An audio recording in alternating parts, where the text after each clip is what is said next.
ആവർത്തനം 24:6. തിരികല്ലാകട്ടെ അതിൻ്റെ മേൽക്കല്ലാകട്ടെ ആരും പണയം വാങ്ങരുത്, അത് ജീവനെ പണയം വാങ്ങുകയല്ലോ. പണയം വച്ച് കടം വാങ്ങി കടം വീട്ടാനാകാതെ പണയവസ്തു നഷ്ടപ്പെടുന്നത് പുതുമയല്ല. പണയവസ്തുവിനേക്കാൾ പലിശയേറുമ്പോൾ ജീവൻ അവസാനിപ്പിക്കുന്ന സംഭവങ്ങൾ നടക്കുന്നതാണ്. അത്തരം സംഭവങ്ങൾ ആവർത്തിക്കാതിരിക്കാൻ ശക്തമായ നടപടികൾ ഭരണകൂടങ്ങൾ കൈക്കൊള്ളേണ്ടതുണ്ടെങ്കിലും യാതൊന്നും ഫലപ്രദമാകാറില്ല. കടം വാങ്ങുമ്പോൾ തിരികെ കൊടുക്കാൻ കഴിയുമെന്ന് തന്നെയാകും മിക്കവാറും എല്ലാവരും ചിന്തിക്കുന്നത്. എന്നാൽ അപ്രതീക്ഷിത സംഭവങ്ങൾ ജീവിതക്രമത്തിൻ്റെ താളം തെറ്റിക്കുമ്പോൾ തോൽവി സമ്മതിച്ച് ജീവിതത്തിൽ നിന്ന് തന്നെ പലരും വിടവാങ്ങുന്നു. എന്നാൽ ദൈവത്തിൽ ആശ്രയിക്കുന്നവർ ഏതെങ്കിലും ഒരു വഴി എന്നെങ്കിലും തുറന്നു കിട്ടുമെന്ന പ്രതീക്ഷയുടെ കിരണം സൂക്ഷിക്കും.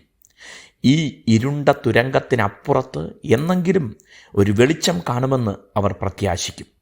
ഈ സന്ദേശം കേൾക്കുന്നത് തന്നെ നിങ്ങൾ ആ പ്രതീക്ഷ സൂക്ഷിക്കണമെന്ന് ദൈവം സംസാരിക്കുന്നതാണ്. ഒരു പ്രതിഫലം ഉണ്ടാകും നിശ്ചയം. ദൈവം ഇസ്രായേൽ ജനതയ്ക്ക് ന്യായപ്രമാണം നൽകുമ്പോൾ കൽപ്പിക്കുന്ന ഒരു പ്രധാന കാര്യമാണ് ഒരു മനുഷ്യൻ്റെയും ജീവൻ വിലപേശുന്ന വിധത്തിൽ ഈട് വാങ്ങരുത് എന്ന്. ദൈവത്തെ ഭയമില്ലാത്തവർ ഇതിനെ കാര്യമാക്കാറില്ലെങ്കിലും ദൈവം നമ്മെ അറിഞ്ഞും നാം ദൈവത്തെ അറിഞ്ഞും ഇരിക്കുന്നതിനാൽ ഈ സാൻമാർഗിക നിലവാരം സൂക്ഷിക്കണം. കടം കൊടുക്കുന്നെങ്കിൽ അത് തിരികെ കിട്ടാതെ വന്നാലും ആ വ്യക്തിയുടെ ജീവന് ഭീഷണി ഉയർത്തുകയില്ലെന്ന തീരുമാനത്തോടെയാകണം. ജീവൻ്റെ ഉടയവൻ ദൈവമാകയാൽ മറ്റൊരു മനുഷ്യൻ്റെ ജീവന് ഭീഷണി ഉയർത്തുന്നത് ദൈവത്തെ വെല്ലുവിളിക്കുന്നത് പോലെയാണ്.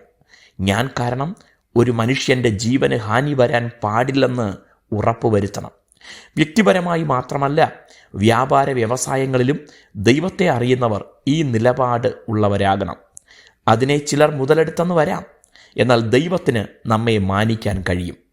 നഷ്ടപ്പെടുന്നത് നാം കൊണ്ടുവന്നതല്ലെന്ന ചിന്ത, ഇവിടെ നിന്നൊന്നും കൊണ്ടുപോകാൻ കഴിയില്ലെന്ന യാഥാർത്ഥ്യം നമുക്കുണ്ടെങ്കിൽ തിരികെ തരാത്ത കടത്തെക്കുറിച്ച് നാം ആവലാതിപ്പെടുകയില്ല.